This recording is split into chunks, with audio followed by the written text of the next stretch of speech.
Di sebuah desa yang tentram di Jawa Tengah, hiduplah seorang janda tua bernama Mbok Rondo Darmi. Kesepian melingkupinya karena ia tak memiliki seorang pun anak.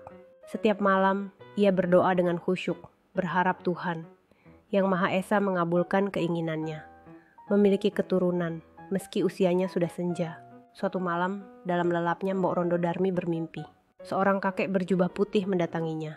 "Wahai Mbok Rondo, usahamu tak sia-sia. Pergilah ke sungai, carilah kendil yang tergeletak di sana. Bawa pulang, rawatlah baik-baik, maka ia akan menjadi penawar laramu." Siekatnya. Pagi harinya, dengan semangat baru, Mbok Rondo Darmi bergegas menuju sungai. Benar saja, di tepi sungai tergeletak sebuah kendil, periuk tanah liat. Dengan hati-hati dibawanya kendil itu pulang. Di rumah, kendil itu dibersihkannya, diletakkannya di tempat terhormat, dan disayanginya setiap hari. Waktu berlalu. Suatu hari, dari dalam kendil terdengar suara tangisan bayi. Mbok Rondo Darmi gemetar. Dengan perlahan dibukanya kendil itu.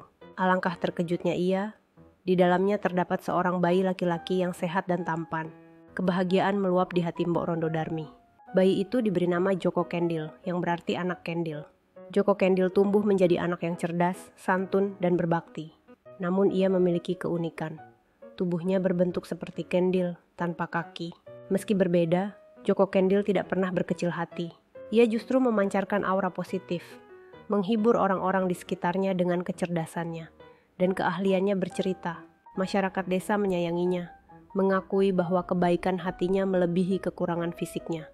Di kerajaan yang megah, Prabu Brawijaya mengadakan sayembara. Ia mencari suami yang pantas untuk putrinya, Putri Candrakirana, yang terkenal cantik, cerdas, dan berhati mulia. Para pangeran dari berbagai negeri berdatangan, berlomba menunjukkan kehebatan dan kekayaan. Mbok Rondo Darmi mendengar kabar sayembara itu. Ia meyakinkan Joko Kendil untuk ikut serta. "Nak, jangan minder dengan keadaanmu. Hatimu yang mulia dan akalmu yang cerdas adalah bekal yang lebih berharga dari tampang dan harta." Dengan menunggang kerbau yang dihias indah, Joko Kendil berangkat ke kerajaan. Kedatangannya disambut cibiran dan tawaan para peserta sayembara. Mereka menganggap Joko Kendil hanyalah badut, tak pantas bersanding dengan sang putri. Namun Putri Candrakirana justru tertarik pada Joko Kendil. Ia melihat pancaran aura positif dan kebijaksanaan dari mata anak kendil itu. Ia meminta Joko Kendil untuk ikut serta dalam ujian yang akan diujikan kepada para peserta sayembara. Di hadapan raja dan para peserta, Joko Kendil menjawab setiap pertanyaan dengan cerdas dan bijaksana.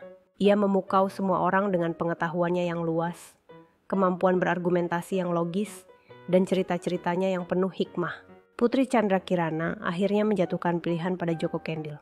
Keputusan itu mengejutkan banyak orang, termasuk para pangeran yang merasa direndahkan.